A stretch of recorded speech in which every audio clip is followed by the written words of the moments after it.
Waalaikumsalam.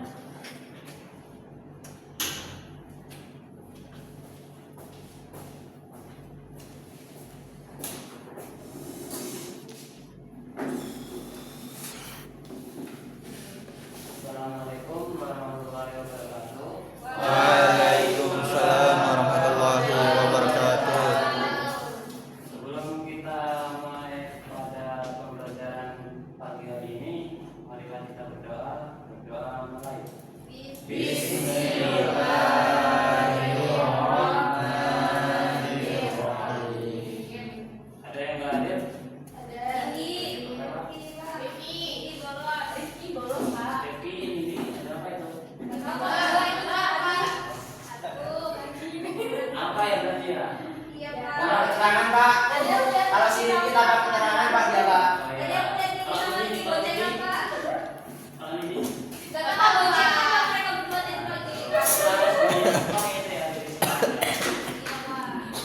sebelumnya kan Bapak belum absen itu dari pertemuan-pertemuan sebelumnya.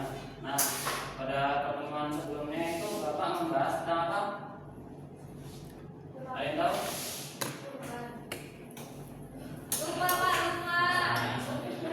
Masuknya Islam di Indonesia.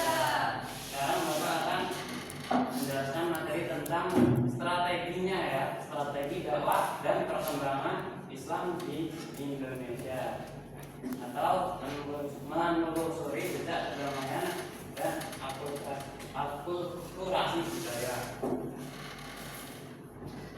Mengapa Islam mudah diterima? Ayo, Mas Utris, ada yang tahu? Karena Islam adalah pemikiran. Ya benar. Mengapa Islam mudah diterima? Yaitu tanpa syarat ya, tanpa kasta. Atau di agama Buddha itu, ada kastanya, ada kasta tertinggi, ada juga kasta terendah. Nah, ini mengapa Islam mudah diterima? Yang pertama yaitu tanpa kasta, menjunjung tinggi kesetaraan manusia. Jadi laki-laki dan perempuan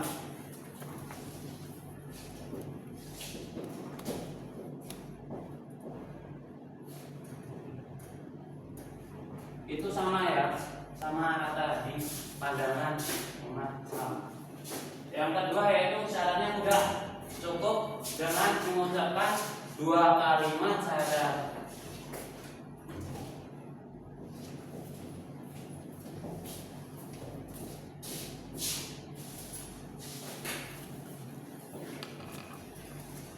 Coba Mas Abdillah, 2 kalimat syahadat Mas Abdillah, bacakan. Gimana Pak? Kamu nggak pernah sholat ya? Lah, ketahuan. Jangan kayak Mas Abdillah ya. Mana ya? Gak pernah sholat ya? Ada yang tahu 2 kalimat syahadat? Ya. Ilaha illallah wa asyhadu anna Muhammadar Rasulullah. Nah, itu 2 kalimat syahadat. Yang ketiga itu ada adaptif ya, tidak menghapus budaya lokal, melainkan mewarnainya dengan nilai Islam. Yang keempat itu ada upacara sederhana, yaitu ritual keagamaan yang praktis dan tidak berbiaya besar. Contohnya nih, kalau di agama lain ya, itu misalnya ke tempat ibadahnya itu dia memerlukan uang yang begitu besar untuk acara-acara seperti mingguan ya. Pak. Nah, yang kedua yaitu yang selanjutnya itu jalur utama dakwah ya, ini bagian pertama. Perdagangan itu masuknya di abad ke-13, dari abad ke-7 sampai ke-13 yang Bapak terangkan di ini di pertemuan kemarin ya. Interaksi perdagangan Arab, Persia dan Gujarat dengan penduduk pesisir. Ada yang tahu dari mana Indonesia datang? Dari mana Islam datang? Dari mana Islam mendarat di Indonesia? Samudra Pasai Aceh. Ya benar, Samudra Pasai atau Aceh. Yaitu di daerah pesisir. Yang kedua yaitu perkawinan ya, pernikahan saudara muslim dengan putri bangsawan lokal. Ya, mempercepat islamisasi dengan lingkaran istana, yaitu dengan yang di materi sebelumnya Bapak jelaskan dengan apa namanya? Dengan ini bukan. Dengan damai. Apa ya? Yang ketiga ya. Yaitu pendidikan.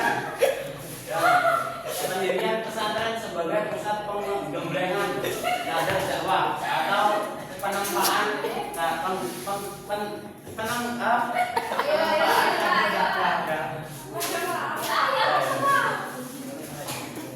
Nah, ini jalur utama dakwah di abad ke-7 sebelum 17 yang abad ke-13 sampai 17 ya. Yaitu melalui jalur kesenian, pemanfaatan wayang, gamelan dan sastra. Ini contohnya nih ya, gambarnya ini gambar wayang kalau yang dicontoh nih. Ya. Yang kedua yaitu tasawuf, pendekatan spiritual yang sesuai dengan alam pikir masyarakat. Saat itu yang menyukai hal-hal mistik spiritual. Ada yang ketiga yaitu politik, dukungan raja-raja Islam yang memperkuat Islam secara struktural. Ada yang tahu raja apa? Ada yang tahu kerajaan-kerajaan Islam di Indonesia? Apa aja? Kerajaan Demak, Kerajaan Pasai, Kerajaan Kutai, terus? Bukan Majapahit, itu ke Kerajaan Hindu, Kerajaan Pasai, Kerajaan Kutai.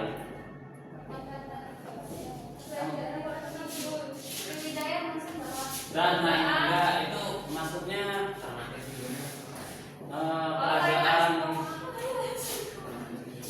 kerajaan Buddha. Nah, benar ya? Hati-hati Pak, izin Pak.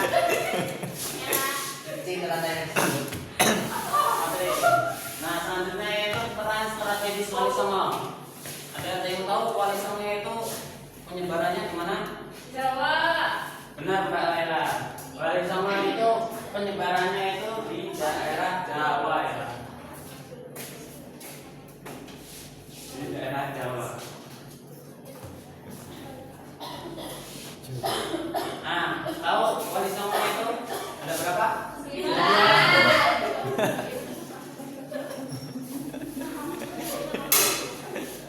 Ada 9 ya. Nah, ya. Metode yang diajarkan bukan yang diajarkan ya, metode yang digunakan ya, yang digunakan yaitu dengan dakwah bil hikmah, dengan kebijaksanaan, bukan dengan kekerasan atau peperangan. Yang kedua yaitu pusat penyebaran terfokus di Pulau Jawa, namun pengaruhnya sampai ke Maluku dan Sulawesi. Filosofinya yaitu mengambil unsur budaya lama lalu diisi dengan konten ajaran tauhid ya. Contohnya seperti banglangian ya, itu yang nyanyi dan itu diganti dengan tahlilan kayak gitu ya. Ini bukti sejarah perkembangan, yaitu dari Samudra Pasai abad ke-13, kerajaan Islam pertama di Sumatera. Ini yang kedua yaitu Kesultanan Demak pada abad ke-15, ya, pelopor kerajaan Islam di Jawa. Ini contoh foto Menara Kudus. Itu sejarahnya itu Masjid Agung Demak, makam Fatimah binti Maimun dan Hasan Nasrullah. Kesimpulannya nih, anak-anak ya, Islam di Indonesia itu berkembang melalui pendekatan budaya bukan kekerasan. Keberhasilan dapat berdasar pada kemampuan para dai dalam melakukan akulturasi perpaduan budaya.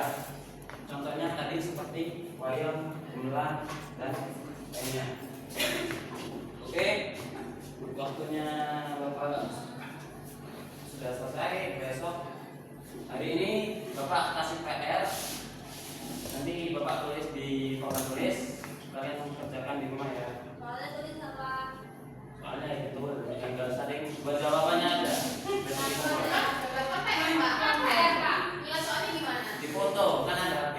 Gak apa-apa HP kalau Tuhan teman. Ya udah ada temennya ya. Ya. Kalau teman dari Pak. Nyontek aja